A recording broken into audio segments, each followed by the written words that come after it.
and welcome to the VSA Capital 5 Minute Morning Miner. It's Thursday, the 19th of February. Morning, Paul. And good morning to you. Good morning.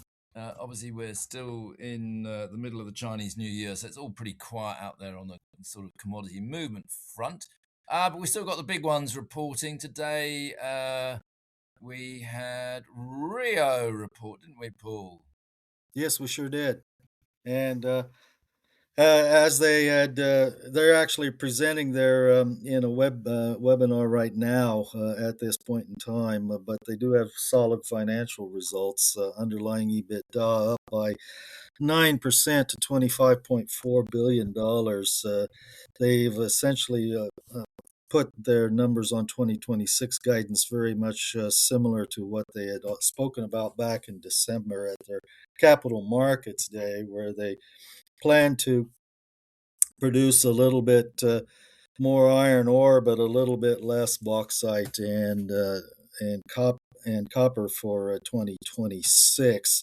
They also released their annual report. They also released a new mineral resource estimate across the group as well. And in the results, they also showed effective tax rate on underlying earnings by at about 30%.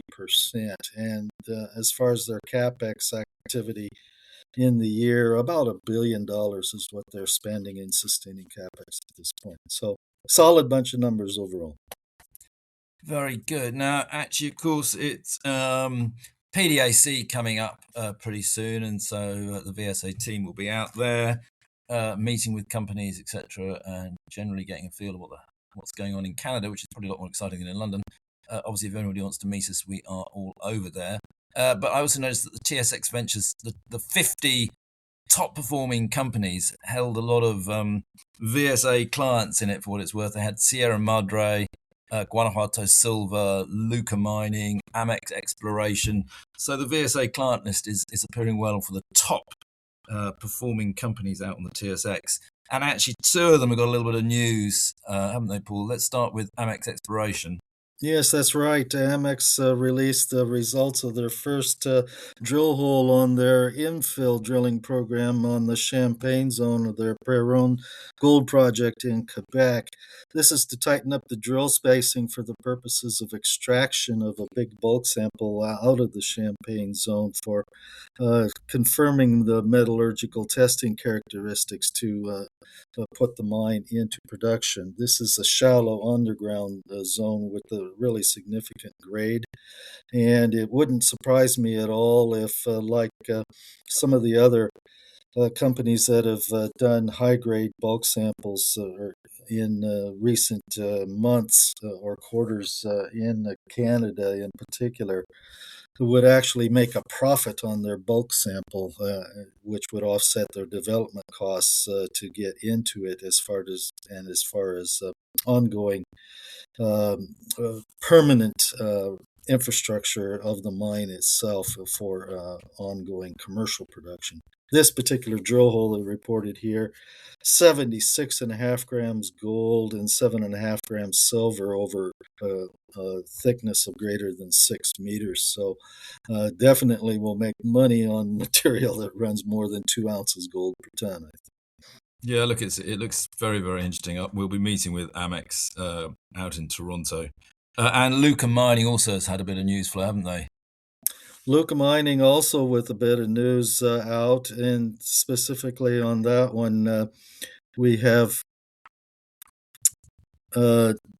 board of directors have approved the mill optimization and expansion study and a mine plan to make the Campo Morado mine that is producing for them bigger, with an expansion program to be designed here at this point. The study will be undertaken by the consulting group Osenko, and they will deliver that study probably in the second half of this current year.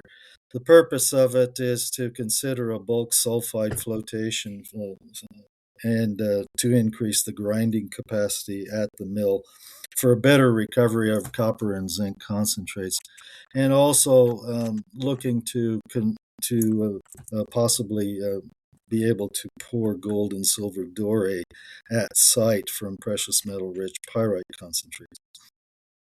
Yeah, Campo Morado was the site they have that I visited last August. Now, moving just briefly back to the UK, we've got news out from Jubilee Metals. This is the company run by Leon Kurtzer, who I'm starting to think maybe doesn't actually exist because he's impossible to get hold of. And maybe it's all just one of these, what I describe as imaginary CEOs. I don't know. If somebody can, I've always said this before, somebody can link him in with me and he'll actually talk to me. It'd be amazing. So, yeah, I'm starting to think it's an imaginary CEO. But, Paul, what's the actual real news? The real news they released today is their operational and projects update for the half year ended 31st of December. They did have an increase in lost time injury rate by about double here to 1.2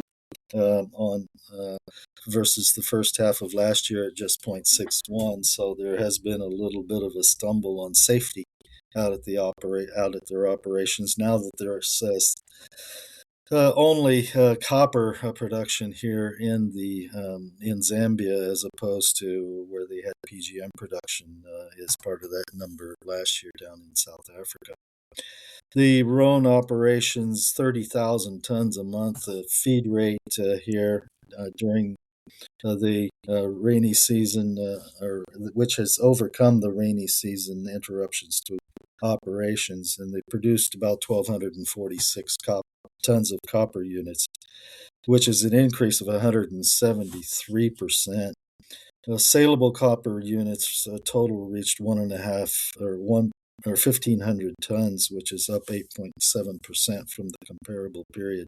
They gave guidance for 2026, something in the range of over 4,500 tons. And again, it will depend more or less on impacts on activity during the rainy season, but it should overall demonstrate a better than 100% increase in total copper output year on year.